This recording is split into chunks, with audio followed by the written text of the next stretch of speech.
Hey everyone, welcome to the first Nancy Drew Mystery Hour. For tonight, I will be reading one of my favorites, The Hidden Staircase, Book 2 in the Nancy Drew Mystery Series. Without further ado, let's get started. Chapter 1, A Rude Visitor. I declare, I don't know what makes me so nervous this afternoon. I have the strangest feeling, just as though something were about to happen. As Nancy expressed the thought aloud, she tossed aside a book she had been trying to read and restlessly crossed the living room to glance out of the window. She was alone in the big house, for her father, Carson Drew, had been called out of the city on an important law case, and Hannah Gruen, the housekeeper, had taken her day off. Usually, Nancy enjoyed a book, but on this particular afternoon she had been unable to interest herself in anything. For no apparent reason, she felt nervous and uneasy. As she stood at the window, her eyes rested for a moment upon an old-fashioned mantel clock above the fireplace. The timepiece aroused pleasant memories, for it had been given to her as a reward for her service in solving a baffling mystery. Nancy smiled. "I know what's the matter with me," she told herself. "I'm aching for another adventure. That's all the good it will do me, too." With a sigh of resignation, she again settled herself in a comfortable chair and took up her book. She had scarcely read a page when her attention was attracted by the sound of a heavy step on the front veranda. The front doorbell rang sharply. There was an electric something about the ring which was arresting, startling. Before Nancy could get up from the chair, the bell rang a second time.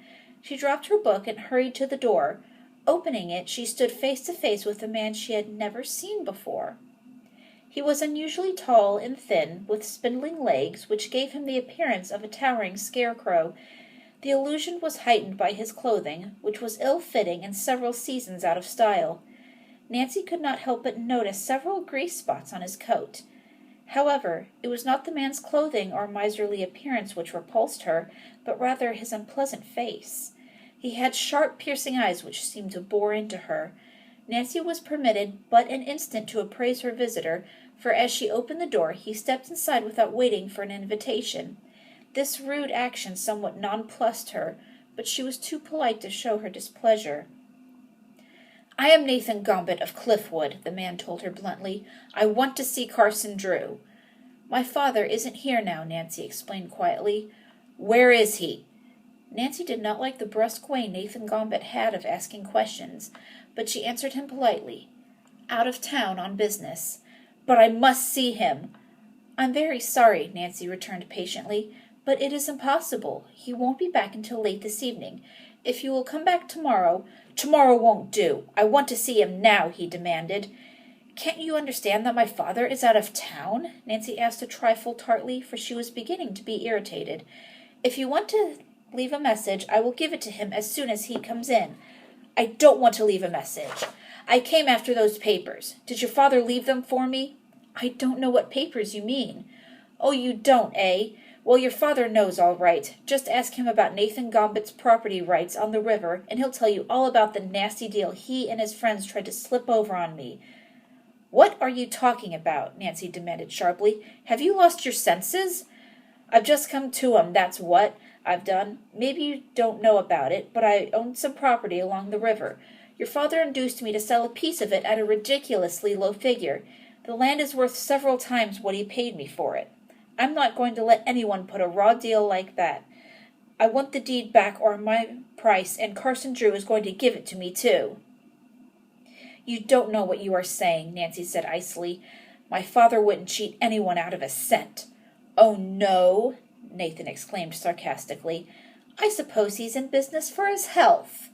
"He's not in the business of taking what doesn't belong to him. That's certain," Nancy retorted hotly. "If you have anything coming to you, I'm sure it will be turned over to you just as soon as my father returns." "Just as soon as he returns. That's good," Nathan sneered.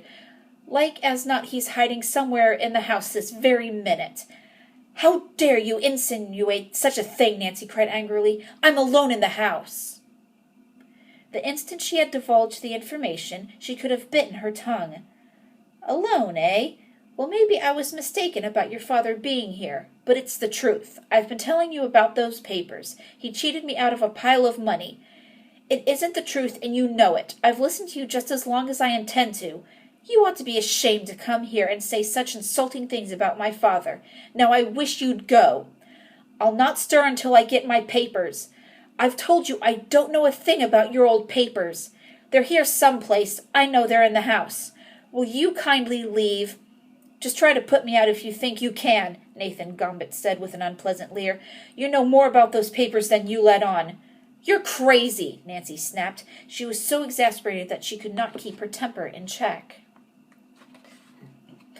Nathan Gambit's eyes narrowed to mere slits, and a cruel look came over his face.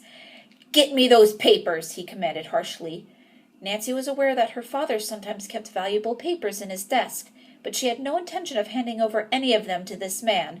She had never heard her father mention the documents in question, but she had no doubt that Gambit was trying to get something which did not belong to him.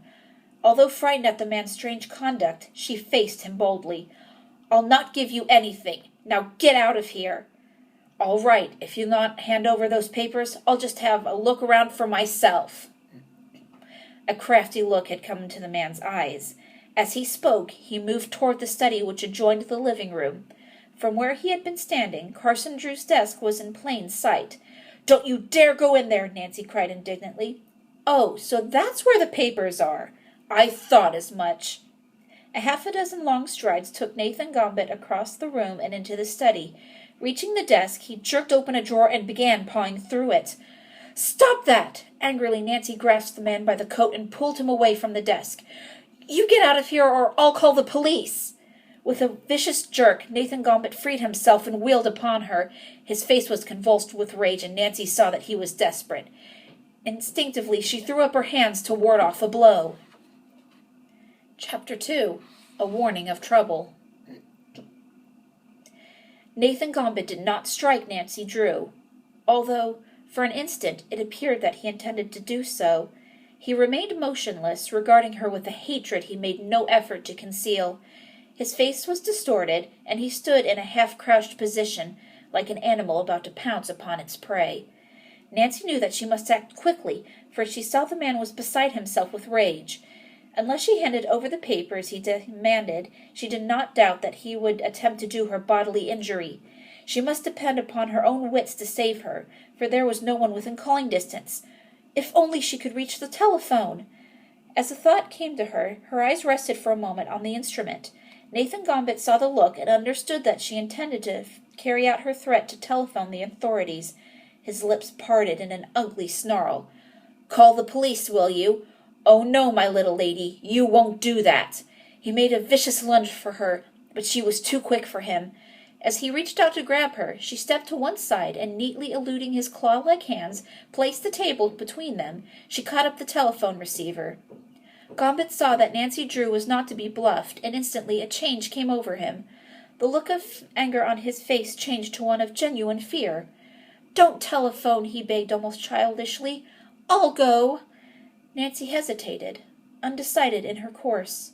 She had no wish to start a scandal in River Heights by calling the attention of the police to the threats the man had made, for she realized that the resulting publicity might not do her father any good. Yet she wondered if she could trust the man to keep his word.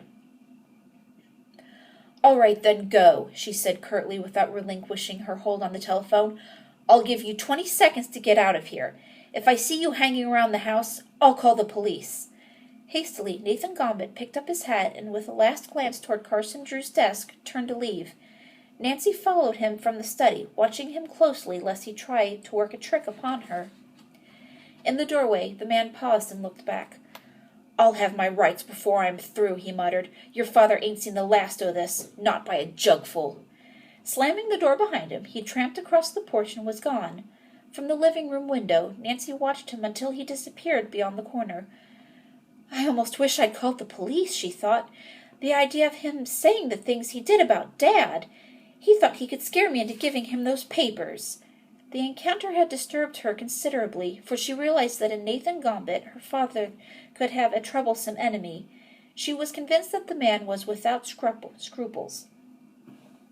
Unquestionably, his accusations were entirely false, but if he spread his story about River Heights, undiscerning persons might accept it as fact. As a former district attorney at River Heights, a city in the Middle West, Carson Drew had built up an enviable reputation for himself, but the character of his work was such that he had made enemies as well as staunch friends. Those whom he had antagonized were ever on the lookout for an opportunity to undermine the reputation he had made for himself. So far, Carson Drew had more than held his own as against unscrupulous persons, for he was known as a fighter. Nancy Drew was Carson Drew's only child, but though she had been indulged, she had never been spoiled. She was an unusually pretty girl, fair of skin, with friendly blue eyes and golden curly hair. Her friends declared that she was as clever as she was attractive. Since the death of her mother a number of years before, Nancy had found it necessary to be resourceful and efficient. Not only had she assumed the management of the Drew household, but she took a keen interest in her father's law cases, especially those which smacked of mystery. She had been present at a number of interviews with noted detectives, and her father declared she had a natural talent for digging into interesting cases. Only the summer before she had taken it upon her own slender shoulders to solve a mystery which had baffled capable lawyers. When no one could locate Josiah Crowley's missing will, Nancy, in an effort to aid Abigail Rowan and Allie and Grace Horner, had taken over the task herself. Her thrilling adventures, which included an encounter with robbers, are told in that first volume of this series entitled The Secret of the Old Clock. Of late, Nancy Drew had longed for another exciting experience which would give her an opportunity to use her wits, little dreaming of what was in store for her. Yet, as she turned slowly away from the window after watching Nathan Gambit vanish down the street, she had a certain premonition of trouble ahead.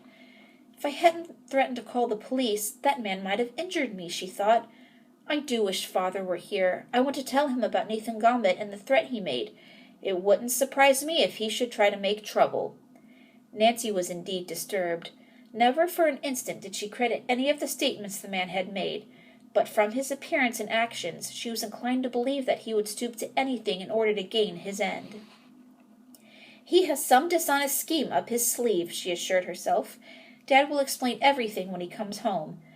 Try as she would, she could not forget the unpleasant interview. Her afternoon was completely ruined. In vain she tried to read. After a time she busied herself with some sewing, but had to rip nearly everything out.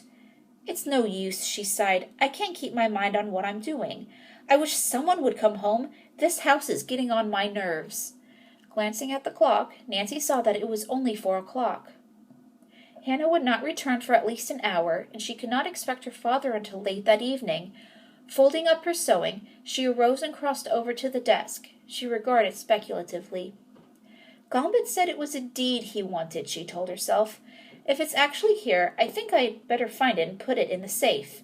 She seated herself before the desk and, opening a drawer, began to go over the papers carefully.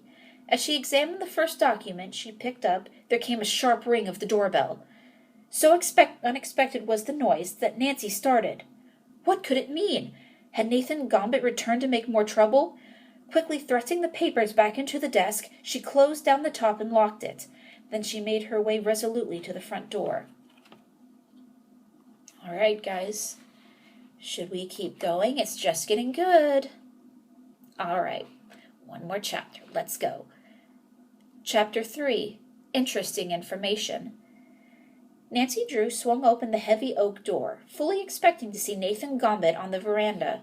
She had braced herself for another unpleasant ordeal, but when she saw that her fears were groundless, her face relaxed into a pleased smile. "Allie Horner!" she exclaimed enthusiastically. "What a scare you gave me!" "Meaning that I look a fright?" Allie bantered.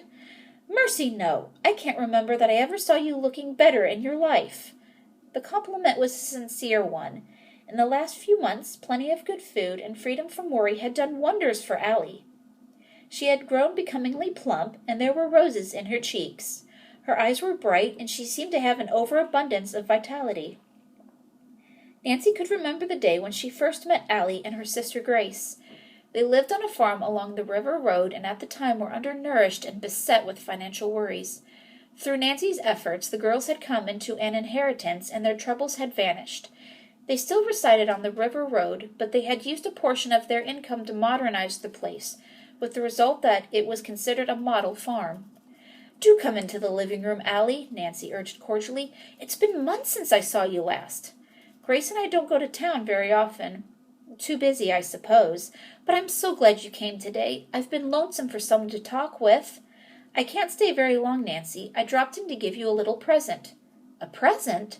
"Yes, it's not much of a gift, I'm afraid." Allie smiled apologetically as she thrust 2 packages into Nancy's hands. "Just a chicken for your Sunday dinner and 2 dozen eggs."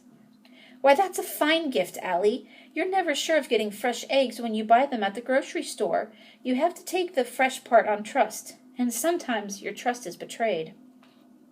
"I think you'll find these eggs fresh. I gathered them this morning." After thanking Allie for the gift, Nancy carried the chicken and the eggs to the kitchen and placed them in the electrical refrigerator. Returning to the living room, she pulled her chair up close to Allie's, and the 2 girls settled themselves in for a chat. "Tell me about everything," Nancy commanded. "How is your sister?" "Oh, Grace is fine, and fairly rolling in wealth," Allie declared proudly. "She wanted to come with me this afternoon, but she couldn't take the time from her work. Dressmaking has picked up tremendously, and she has more orders than she can fill. You should see her new electric sewing machine." "I suppose you've made a great many changes since I visited your place?" "Oh, yes. We get a big kick out of landscaping everything. We've even gone in for grand names. We call our place the Chicken Ranch now. I've a wonderful luck with my leghorns, and I intend to double my flock next year." As she spoke, Allie's eyes came to rest upon the old-fashioned mantel clock. "Every time I see that old clock, I think of how much you did for all of us," she said quietly to Nancy. "I wish you would permit Grace and me to give you a more suitable reward." "But the clock is all I really want, it is," Nancy protested. "You're the strangest girl I ever know," Allie sighed. "Oh, well, I know it won't do any good to urge you, so I'll drop the matter. Tell me about yourself." "There's nothing to tell." "Then you're not involved in any more mysteries?" "Not as far as I know," Nancy laughed. Then the smile faded from her face, and she regarded Allie seriously. "Still, an odd thing did happen this afternoon, just a few minutes before you arrived." "Tell me about it." "Well, a strange man came to the door and asked to see my father. When I told him Dad was out of town on important business, he didn't believe me. He ranted a lot about his property rights on the river, whatever that may mean. He claimed that he had been cheated out of some money. If I hadn't threatened to call the police, he would have gone through everything on Dad's desk." "You have no idea who the man was?" "I have never seen him before, but he gave his name as Nathan Gambit." "Nathan Gambit?" "Yes. Do you know him?" "Well, rather. He used to buy eggs and chickens from me until I told him not to come back any more. He's a regular miser if ever there was one. He has a home over in Cliffwood." "I suspected he was a miser from his appearance. You can't trust him out of your sight. One day after I sold him 5 dozen eggs, I turned my back for a minute, and he tried to slip in an extra dozen from the crate. He claims my father cheated him out of his property rights." "Huh!" Allie laughed shortly. "Knowing Nathan as I do, I'd be quicker to think he was trying to cheat your father." "What property does he mean?" "I don't know anything about it except that it's along the river." "It must be the property that was condemned for the railroad bridge," Allie suggested. "Did the bridge go up on Gambit's land?" "As I recall it, he sold a strip of land on either side of the river. Then after the bridge went up, he claimed the railroad had built over its boundary line."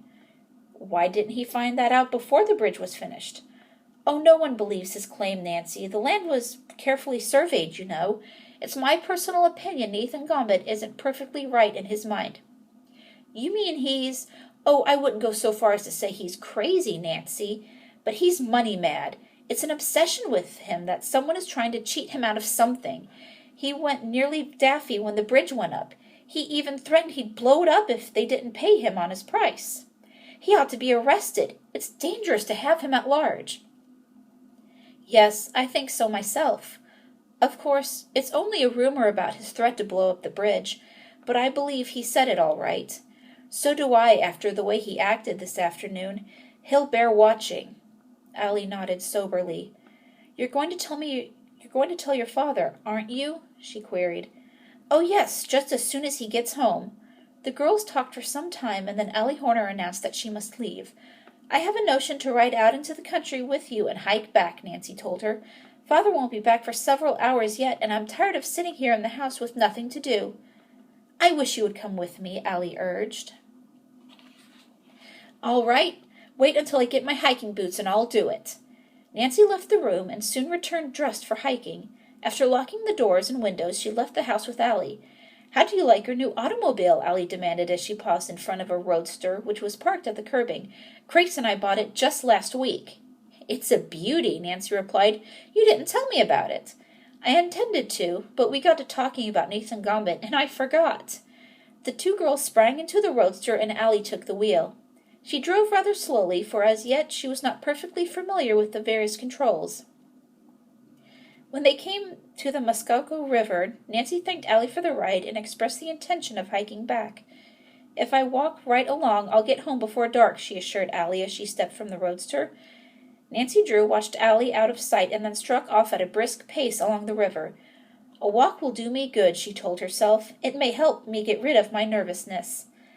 Although the day was warm, there was a cool breeze blowing along the river, and Nancy found the air invigorating. She swung blithely along, pausing occasionally to skip a tiny stone out into the water or to watch a school of minnows in the shallows near shore. After a time, the path led through thick bushes and tall trees. When she emerged into the clearing again, she saw, less than 300 yards ahead of her, a gigantic arc of iron and steel that stretched across the Muskoka River. It was the first time Nancy had ever seen the new railroad bridge at close range, and she gave a cry of interest.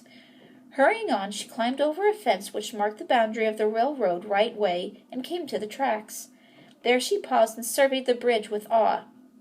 "It must have cost a mint of money," she thought.